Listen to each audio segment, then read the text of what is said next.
Video 18, Nature of the Self, Nature of the enlightened being, within brackets, both are the same. In song 16 of the direct experience chapter, Atma Sakshatkara Prakaranam of Devi Kalotharam, it says, சாத்திரங்கள் யாவற்றும் சன்மமிலன் ஈசனென ஏத்திடப்பட்டான் எவனோ அக்காத்திரமில்லான் குணமில்லாம் ஆன்மாவாம் அவனே யானாவனே சிறிதும் ஐயம் இலை. says சாத்திரங்கள் யாவற்றும் சன்மமிலன் என ஏத்திடப்பட்டான் எவனோ, whoever is praised as birthless by the scriptures, whoever is hailed, whoever is praised as unborn, birthless, deathless by the scriptures, one who does not have body at all, right? Here the reference is to Brahman, formless nature.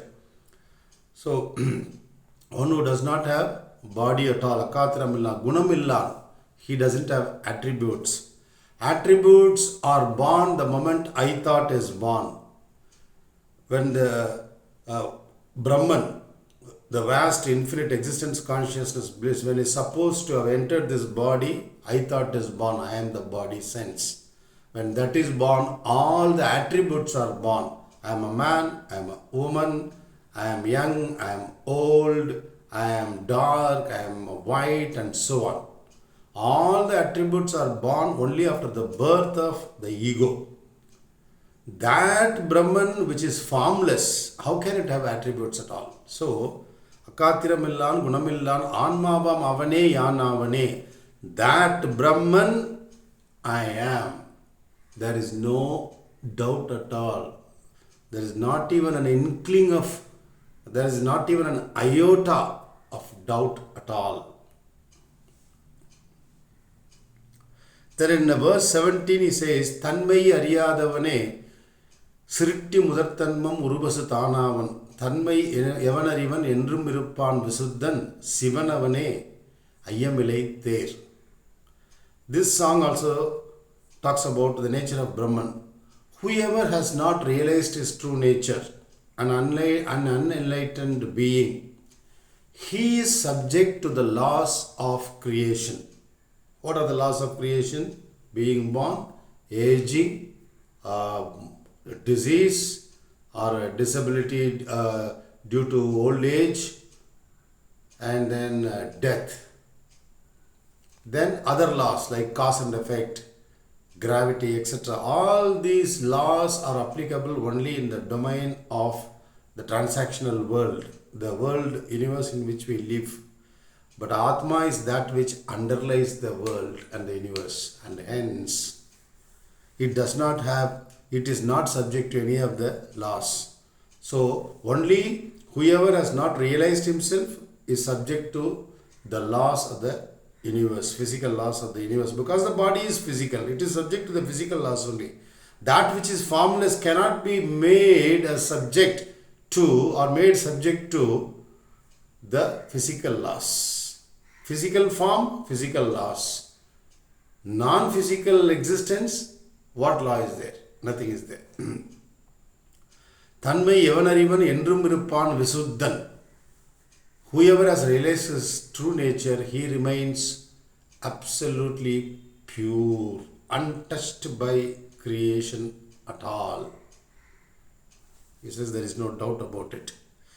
Then in verse 18 he says, in Atma Sakshatkara Prakaranam, the direct experience chapter, direct realization of the self chapter, he says, Adanal Vivekilanor Nanga Aindinidam Ariyatakada Anma Ner, Adave Parabarabedam, Parume Arumadam, Iruvidamai Ilagume. And hence, one has to think clearly and deeply and realize that you are Brahman. He says, one has to think with a keen intellect, with all the faith and effort, one has to realize one's true nature. Because once he realizes that I am Brahman, he will see that it is the formless Brahman which functions as both formless Brahman and the entire universe with form. And it is that Brahman, that subtle formless Brahman, which functions as all the gross solid matter in the universe. At the same time, it functions as the subtle formless existence consciousness bliss.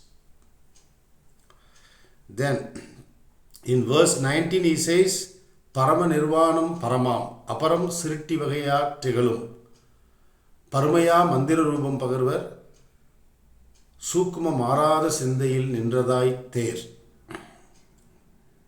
So he says, Parama Nirvanam Paramam. Do you want to attain to that state of realization, that state of Brahman, that state of oneness?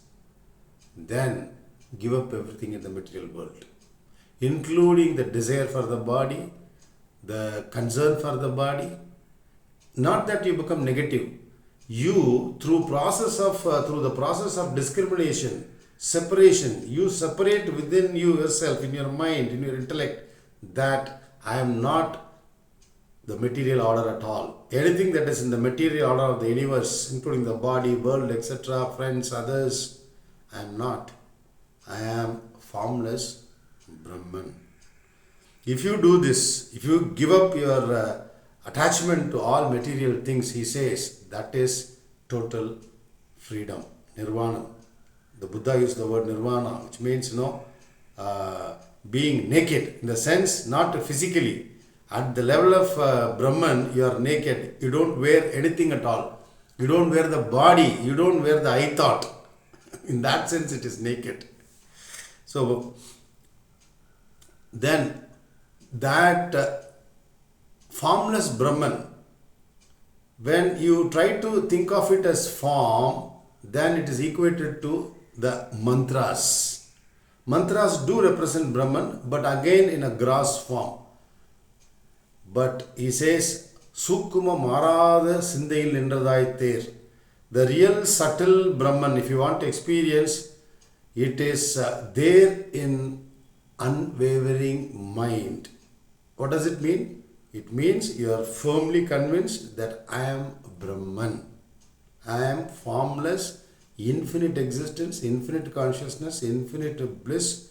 I have got nothing to do with the material order of the universe. So you bring about a distance between, first you remain in a collapsed condition, you are attached to the body and hence to the world, and now you bring about a certain distance between yourself, your true nature, and anything that is material. And then in verse 23, he says, Devamo, Vedamo, Tirchai, Velviyo, Seivagayirchai, Palavam, Dakshinayo, Yobahayim, Angu Ille. Nirmalamai, Yengumuha Marndadai, Tanga Anma Vinyanam Sar. He says, one who follows the path of jnana, he does not do austerities. He does not need any practices. Of course, to start with, it is needed. But now he is speaking from the standpoint of a jnani who is already realized. So he says, there is no need for gods. There is no need for study of the scriptures, Vedas, the 4 Vedas in India, ancient texts. And then Tirchai Velvyo, you don't have that rituals of fire sacrifice, offering wood and then burning the wood with ghee, etc. The olden times, these rituals were there. That is not needed. Then you don't have to offer kanikes, giving offerings to the priest. No such business at all. He says, Nirmalamai, without any dirt, without any attachment to matter. Yengumuhamarndadai. He says, just become one with that Brahman which has face everywhere. Again, the point is repeating. How can one have face everywhere? If it is body, he can have only one face with eyes which can see things around. But this is formless Brahman. He says it has got face everywhere. He says you stay with that Brahman. Then in verse 26, ஆன்ம லாபத்தின் அந்நியமாம் பேர்தான் மற்றொன்று எங்குமே தானில்லை. ஆன்மாவை என்றும் உபாசித்திடுக. இவ்வான்மா யாவன் அவன் ஒன்று பரமான்மாவாம் ஓர். Now he is talking about ஆன்ம லாபத்திலும் அந்நியமாம் பேருதான் மற்றொன்று எங்குமே தானில்லை. If you are in search of gain in the form of pleasure, in the form of acquisition of wealth, material things, cars, planes, cell phones, buildings, etc., etc.